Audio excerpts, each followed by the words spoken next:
بسم اللہ الرحمن الرحیم۔ السلام علیکم ورحمۃ اللہ وبرکاتہ۔ دعا میں کتنی طاقت ہے کم ہی لوگ جانتے ہیں۔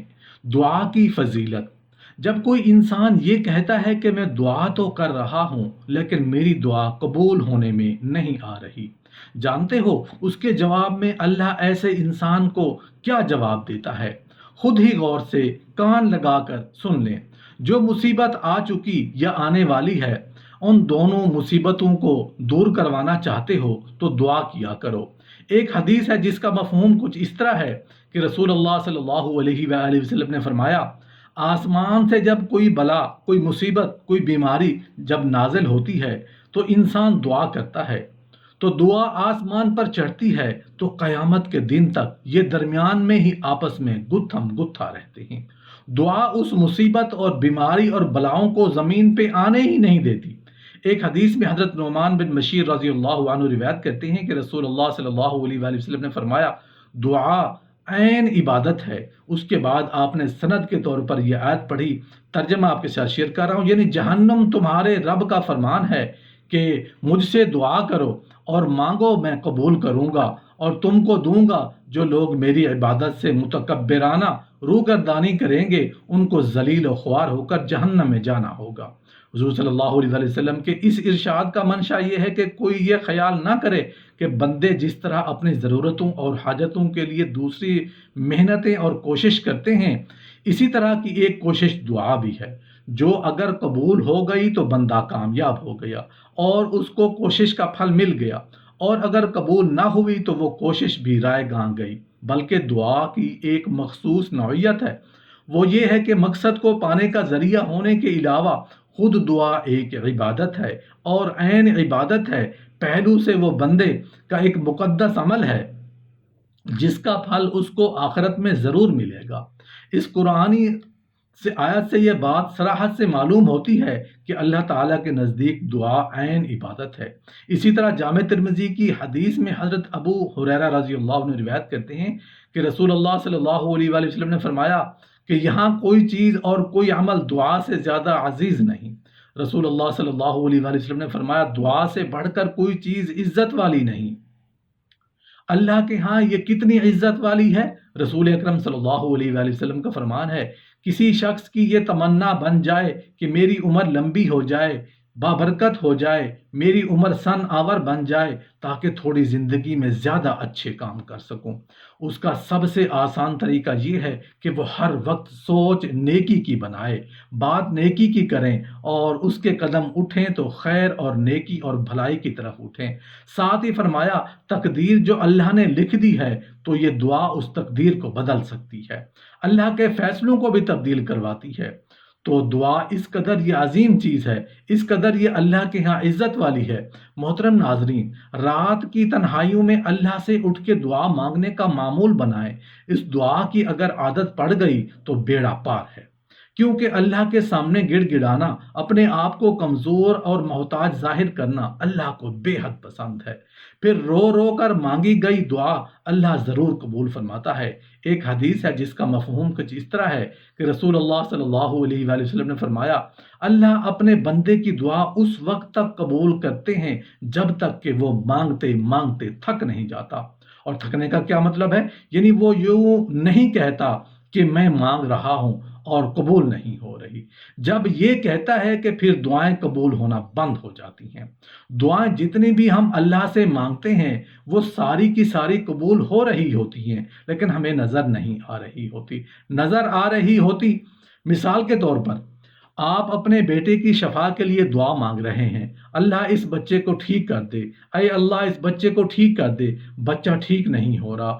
اب آپ مایوس ہو رہے ہیں، حالانکہ ہو کیا رہا ہے، دوسرے بچے پر بیماری آنے والی تھی، اللہ نے وہ آپ کی دعا سے پہلے ہی ٹال دی۔ وہ تو نظر نہیں آ رہی نا آپ کو۔ اللہ کے نبی نے فرمایا دعائیں قبول ہو رہی ہوتی ہیں، اور یہ کمزور اعتماد والا انسان کہتا ہے دعا قبول ہی نہیں ہو رہی۔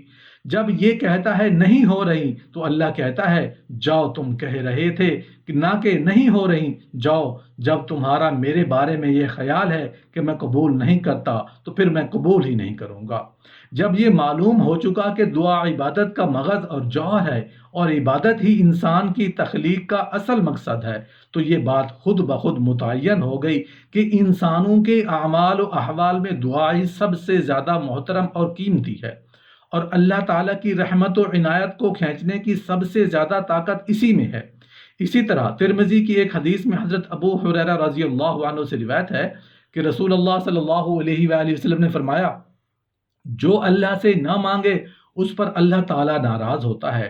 دنیا میں کوئی نہیں ہے جو سوال نہ کرنے سے ناراض ہوتا ہو۔ ماں باپ تک کا یہ حال ہوتا ہے کہ اگر بچہ ہر وقت مانگے اور سوال کرے تو وہ بھی چھڑ جاتے ہیں، لیکن رسول اللہ صلی اللہ علیہ وآلہ وسلم کی اس حدیث نے بتایا کہ اللہ تعالیٰ ایسا رحیم و کریم اور بندوں پر اتنا مہربان ہے کہ جو بندہ اس سے نہ مانگے وہ اس سے ناراض ہوتا ہے اور مانگنے پر اسے پیار آتا ہے۔ ترمذی کی ایک اور حدیث میں حضرت عبداللہ بن مسعود رضی اللہ عنہ سے روایت ہے کہ رسول اللہ صلی اللہ علیہ وآلہ وسلم نے فرمایا، اللہ سے اس کا فضل مانگو، یعنی دعا کرو کہ وہ فضل و کرم فرمائے، کیونکہ اللہ کو یہ بات محبوب ہے کہ اس کے بندے اس سے دعا کریں اور مانگیں، اور فرمایا کہ اللہ تعالیٰ کے کرم سے امید رکھتے ہوئے اس بات کا انتظار کرنا کہ وہ بلا اور پریشانی کو اپنے کرم سے دور فرمائے گا، اعلیٰ درجے کی عبادت ہے، کیونکہ اس میں عاجزانہ اور سائلانہ طور پر اللہ کی طرف توجہ ہے۔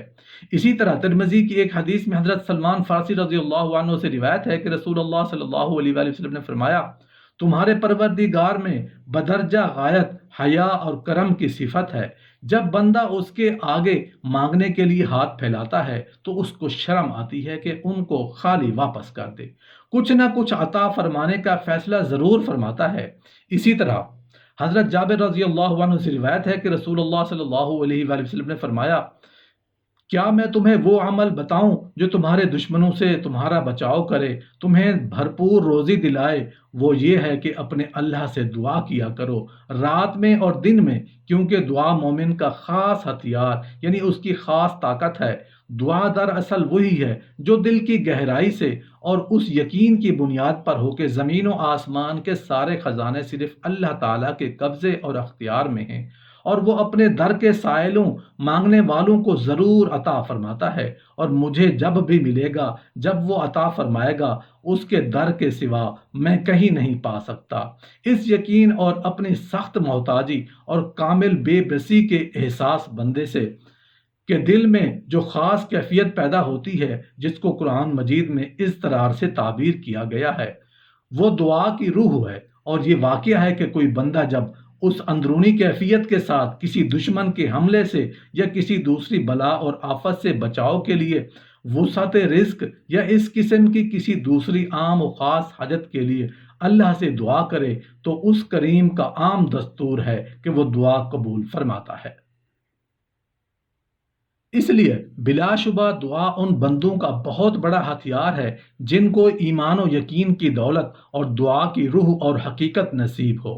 ہماری یہ ذمہ داری بنتی ہے کہ ہم اپنی ہر فرض نماز کے بعد دعا کا اہتمام کریں، اور جب بھی کہیں موقع ملے دعا سے اپنے رب کو راضی کرنے کی کوشش کریں اور اپنی بلاؤں اور مصیبتوں کو اللہ سے دور کروا لیں۔ جو مصیبت آ چکی یا آنے والی ان دونوں مصیبتوں کو دور کروانا چاہتے ہو تو دعا کرو۔